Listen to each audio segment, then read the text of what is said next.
video check. Hello everyone, my name is Dr. Richard Waith and I'm a pharmacist and host of the RX Radio podcast, a podcast where we interview interesting pharmacists in interesting fields from all across the world. Today I'm here to talk to you about my intramuscular injection technique. I actually went over this technique in my new book, First Time Pharmacist, and I promised readers that I was going to do a video demonstrating exactly how I did this technique. The reason I wanted to go over this injection technique in the book is because a lot of my patients actually say they really don't feel anything after I inject that needle into their skin. And I like to call it the icy hot shot.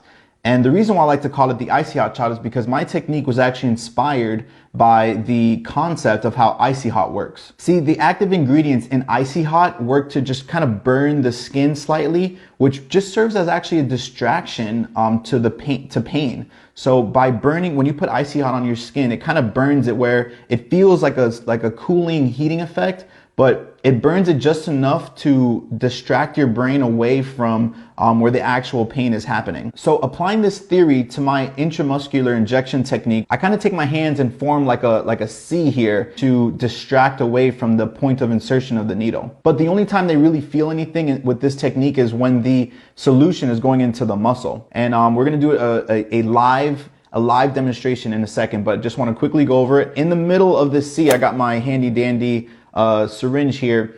In the center of this C almost is where the injection is going to go, but this, my pointer finger and my thumb is going to serve as 2 points of distraction, I would say, to that point of insertion of that needle. So let's get started. Okay, so for this demonstration, I got a real human to show you guys exactly how this injection technique works.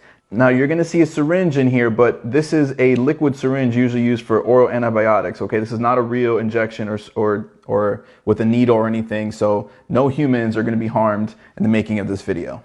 So again, I'm going to use this C here to make 2 points of contact both on the skin before I'm ready for that injection.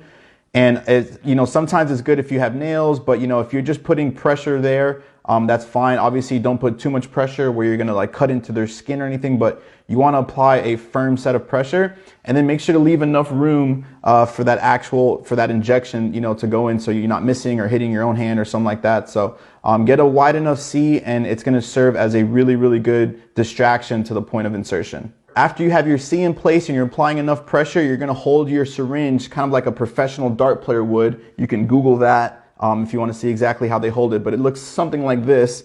And I don't think it's a good idea to start like real close and then go in, and then it's not a good idea to kind of shoot back and kind of throw it in there. But you just want to go in a fluid motion. You just want to inject that right into the skin. Okay, so it's going to look something like that. Okay, do not cock back and really jam it in there, and don't press on the skin and then go in. You want to just do a fluid motion into the skin. These needles are so sharp nowadays, it's going to go right in there, okay? After the needle has been inserted into the muscle, you're then actually going to release the C, this C part here, you're going to release that off the arm, and then while still holding the body of the syringe, you're going to then inject the solution into the muscle.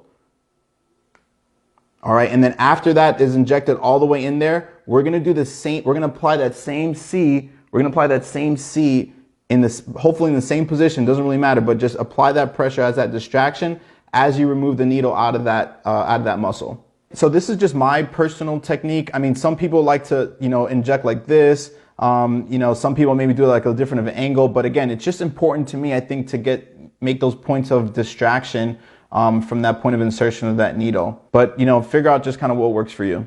And that is the icy hot shot injection technique. I know it's a long-winded name, but anyway, it sounds cool. So I really do hope that helped with your IM techniques. And don't forget to check out First Time Pharmacist. I try to cover a lot of things that they don't teach us in pharmacy school. I cover things like dealing with insurance issues, helping prevent misfills, making the transition from student to pharmacist, working with interns working with pharmacists, a whole bunch of stuff in here. And I really think it'll be helpful for you, especially if you're a student or a new grad or just a pharmacist just trying to figure out how to navigate through community pharmacy. And don't forget to check out the RX Radio podcast, available now on iTunes, Google Play, and SoundCloud. And we're on all types of social media, so if you would like to connect with us, we're on Instagram, Facebook, Twitter, and LinkedIn. Thanks for watching. Take care.